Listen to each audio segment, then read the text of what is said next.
بسم اللہ الرحمن الرحیم۔ السلام علیکم۔ حضرت ابو بکر صدیق رضی اللہ عنہ غار میں حضور نبی اکرم صلی اللہ علیہ وآلہ وسلم کے ساتھ گئے۔ جب سخت پیاس لگی تو انہوں نے نبی اکرم صلی اللہ علیہ وآلہ وسلم کی بارگاہ میں عرض کی۔ آپ صلی اللہ علیہ وآلہ وسلم نے فرمایا، غار میں اندر تک جاؤ اور پانی پی آؤ۔ حضرت ابو بکر صدیق رضی اللہ عنہ فرماتے ہیں، میں اندر گیا اور دودھ سے زیادہ سفید، شہد سے زیادہ میٹھا اور مشک سے زیادہ خوشبودار پانی پی کر آیا۔ آپ صلی اللہ علیہ وآلہ وسلم نے فرمایا، پی آئے؟ عرض کیا، جی۔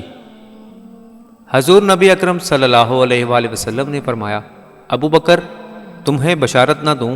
آپ رضی اللہ تعالیٰ عنہ نے عرض کیا، یا رسول اللہ صلی اللہ علیہ وآلہ وسلم، کیوں نہیں؟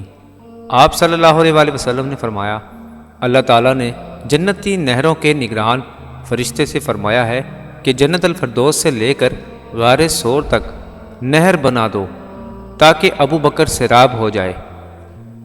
میں نے عرض کیا، کیا اللہ کے ہاں میری اتنی قدر و منزلت ہے؟ آپ صلی اللہ علیہ وآلہ وسلم نے فرمایا، ہاں، اور مجھے قسم ہے اس خدا کی جس نے مجھے حق کے ساتھ مبعوث فرمایا، تم سے بغض و حسد رکھنے والا جنت میں نہ جائے گا، خواہ 70 انبیاء کے اعمال صالحہ کا حامل ہو۔